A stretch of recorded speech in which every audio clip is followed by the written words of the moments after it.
Hai semua teman-teman, welcome back to April Angeline channel. Siang hari ini, gue lagi ada di kompleks rumah. Gue syutingnya di sini karena emang gue senang outdoor. Kalau di outdoor itu gue kayak ngerasa menyatu aja dengan alam dan gue lebih mudah mendapatkan inspirasi. Tapi di outdoor itu gue selalu ada temennya. Ini ada ulat-ulat, tadi ada belalang juga, ada kupu-kupu. Nanti kalau teman-teman lihat kadang ada kupu-kupu lewat. Gue mau lanjutin untuk janji gue kemarin tentang 10 tahun yang lalu gue pengen minum baygon, gue pengen bunuh diri. Tapi nggak jadi. Karena ada something happen. Gue depresi guys. Gue depresinya itu salah jurusan kuliah.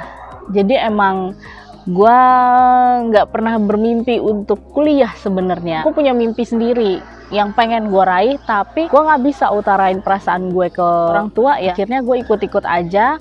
Sebenarnya itu saran dari kepala sekolah gue waktu itu, dan beliau nyaranin ke orang tua gue. Dia orang tua mana sih yang nggak mau kalau anaknya masuk universitas yang ternama. Akhirnya ikut tesnya dan gue lolos. Gue di fakultas universitas.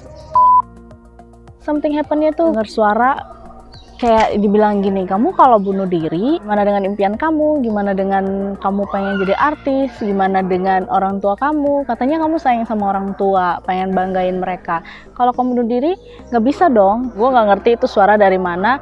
Akhirnya nggak jadi minum baygon. Itu sempat kuliah. Ketika gue menjalankan kuliah itu gue nggak relax, gue nggak damai, gue nggak tenang. Waktu sehari gue nggak masuk, urusannya ribet banget.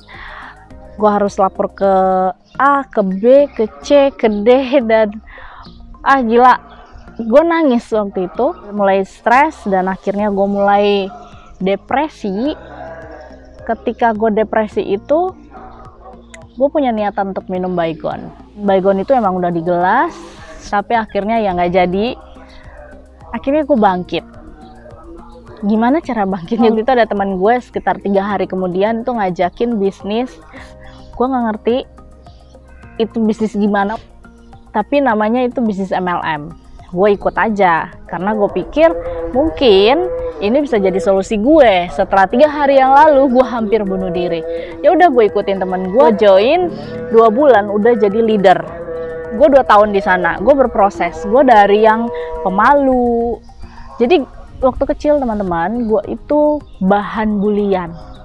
Jadi buat kalian yang waktu kecil dibully, bisa jadi suatu saat kalian juga jadi orang sukses.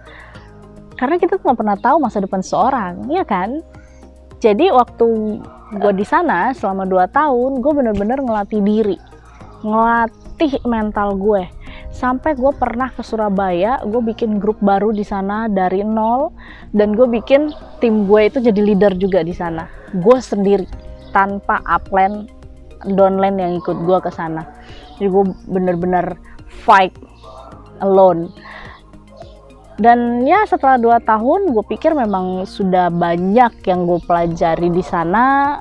Gue siap untuk mandiri, bukan karena gak cocok atau apa sih, tapi lebih ke ya gue waktu itu pengen aja keluar. Mungkin gue suka tuh yang gue bangun sendiri ya dibanding ikut orang. Ya udah, gue keluar, gue mulailah ikut-ikut modeling. Karena dari dulu kan gue pengen tuh jadi artis ya. Jadi waktu kecil gue pernah nih nonton sama tante gue nih waktu SMP deh. SMP, dan itu FTV lagi suka-sukanya deh gue nonton gitu. Nah pas gue nonton sama tante gue bilang sama tante gue gini, Tan, aku pengen deh suatu saat syuting di Jakarta dari MD Entertainment, FTV gitu atau sinetron. Terus tante gue ngomong apa? Udah, mimpinya jangan tinggi-tinggi. Tapi karena gue dari kecil orangnya pemimpi, ya udahlah gitu. Tapi gue kepengen itu dari kecil gitu. Nah akhirnya waktu gue keluar dari MLM itu, gue ikutlah tuh modeling, foto model. Terus juga ya memang beberapa kali gue diminta jadi model dari fotografer gitu ya untuk studionya. Dan ya beberapa kali, tapi nggak catwalk, gue lebih senang acting. Ih, kupu-kupu cantik ya.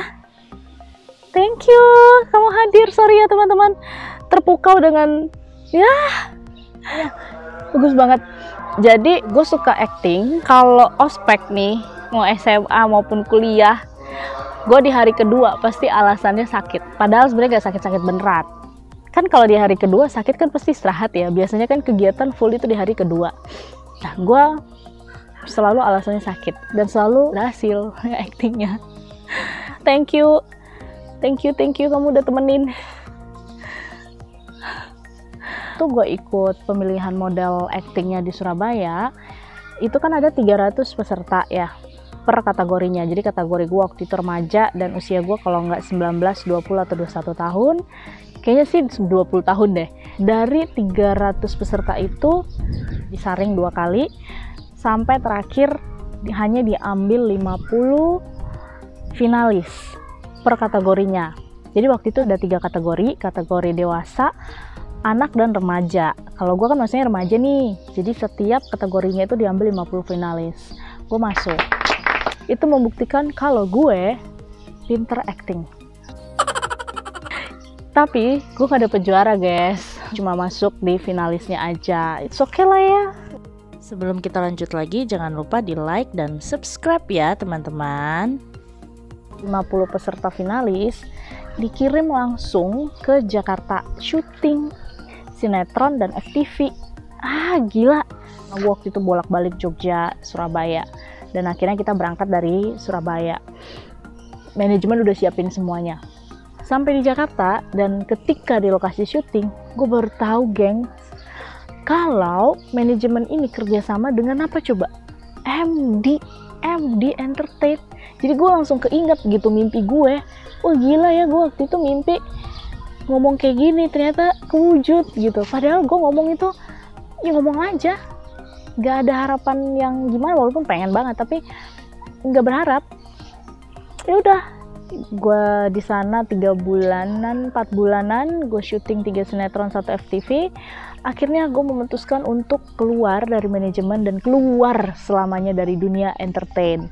Gue bersyukur karena Tuhan ngasih kesempatan gue untuk ada di sana, ngasih kesempatan gue untuk menikmati di sana. Setelah gue nikmatin ya gue memutuskan untuk keluar. Gue kepikiran pengen bikin bisnis online. Waktu itu tahun 2012. Gue sempat merasa kayak gini, gue ngapain bisnis online ya? Kan nanti masa dibilang gue jualan bisnis online dan bla bla bla sama teman-teman gue di BBM. Waktu itu kan masih BBM ya ngetrennya. Tapi gue bodo amat sih, karena gue pikir ya kan gue nggak bikin kesalahan, ya gue kan cuma jualan gitu, kenapa gue harus malu gitu. Itu pun gagal guys, gagal beberapa kali.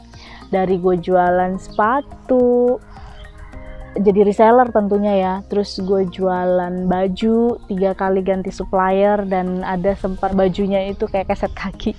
Kenapa gue bilang kayak gitu? Temen gue yang beli, untung itu temen SD gue, dia beli, terus dia di Papua juga, kirim tuh udah mahal-mahal kan, udah harga bajunya ratusan, ya sekitar 180-an gitu lah, karena gue udah tangan keempat, jadi mahal. Sampai ke tangannya dia tuh ngechat gue dan bilang, sayang banget ya, online shop lu bagus, pelayanan lu bagus, tapi barangnya kayak keset kaki, ini mah harga 10 ribuan doang di pasar. Ya udah, dari situ gue langsung nggak jualan lagi baju, gue ganti lagi aksesoris, dan sampai akhirnya gue dapet supplier dari Jakarta, dia jualan kecantikan, produk-produk kecantikan, ya kayak krim dari luar. Gue udah gemes ya, gue gagal terus kan. Gue bilang sama dia tuh, sis, cailah sis, iya zaman dulu mah sis, gue tuh pengen belajar bisnis online nih, tapi gue nggak tahu mau belajar di mana. Gue udah berapa kali sih, udah banyak kali jual ini itu, tapi gagal. Gue nggak tahu gue mau belajar kemana. Boleh nggak sih gue belajar dari sis, tapi gue jadi resellernya sis? Gue tuh banyak tanya, gue takutnya sis nggak tahan kalau gue tanya-tanya mulu.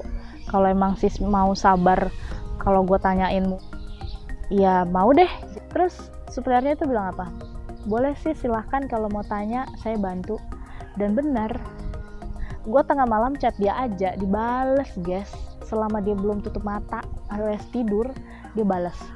Terus gue tanya banyak, bagaimana cara promosi, bagaimana cara ingin customer, maksudnya setidaknya ada orang yang chat, gimana bikin DP maupun status yang menarik. Gue belajar, gue tanya sama dia, dan itu berbuah hasil. Di bulan pertama gue jadi resellernya dia, gue bisa dapat untung sekitar 1 juta rupiah, nggak ngapa-ngapain.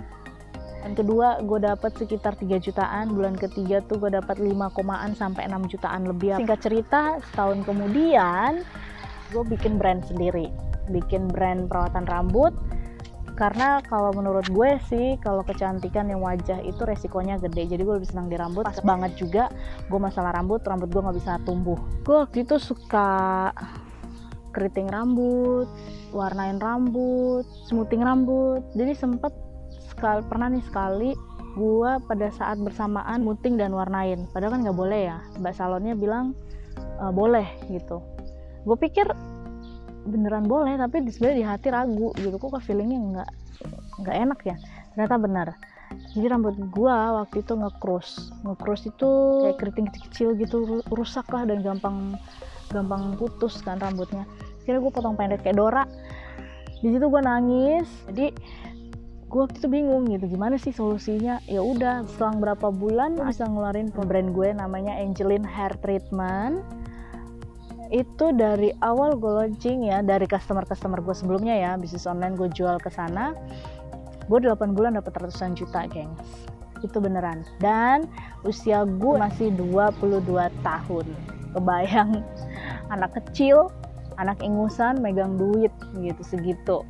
Dan gue tetap aja, gue nggak pinter gaya dulu. Gue ke bank aja gue pakai swallow, baju kaos. Itu kisah gue. Udah panjang banget gue cerita tentang kisah gue ke rel kereta api. Jadi itulah singkat cerita. Sampai memang kisah gue itu ditulisin oleh penulis terkenal, penulis hebat ya. Gue aja ngefans sama beliau, tapi beliau justru tertarik dengan kisah gue. Akhirnya bukuin sama beliau dengan judul Satu Lentera Seribu Cahaya. Itu launching waktu tahun 2015. 5 tahun yang lalu tuh udah banyak banget media yang nyari gue sampai ke TV, ke media-media online, media offline, radio, semuanya banyak banget. Gue dikejar-kejar sampai gue ngerasa gak nyaman gitu, hidup gue dikejar-kejar media. Next gue akan cerita kisah-kisah gue yang lain yang bisa menginspirasi. Kalau teman-teman ada yang mau nanya, boleh silakan tanya di komen di bawah. Gue bakal berusaha untuk ngasih video-video yang menginspirasi buat teman-teman, bahwa di kehidupan ini kita jangan putus asa. Gue juga dulu ya, pernah ngomong nih di cermin, gue pengen kisah gue suatu saat itu dibukuin. Gue pengen hidup gue itu berbeda dari orang pada umumnya, sehingga kisah gue emang pantas untuk ditulisin buku ataupun difilmkan. Dan ditulisin buku itu kejadian banget ya. Setelah berapa bulan launching buku itu baru nyadar. Itu gue pernah ngomong di cermin, gue ingat banget, waktu itu gue SMA. Jadi hidup gue tuh beda dari orang pada umumnya yang kuliah, abis lulus kuliah cepat kerja ya. Kalau gue nggak roller coaster. Nanti kapan-kapan gue cerita ya. Sampai di sini dulu video gue, bisa terinspirasi dari setiap cerita gue. Dan yang bikin gue masih berdiri di saat ini dengan banyaknya proses itu karena gue punya impian. Gue yakin teman-teman juga pasti punya impian dalam hidupnya. Jangan putus asa, tetap semangat, bahwa teman-teman semuanya itu adalah ciptaan Tuhan paling sempurna. Jadi setiap orang punya hak dan pasti bisa untuk sukses. Semangat!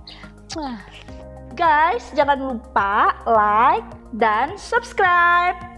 And thank you for watching with Heart with Love. Bye bye. See you next video.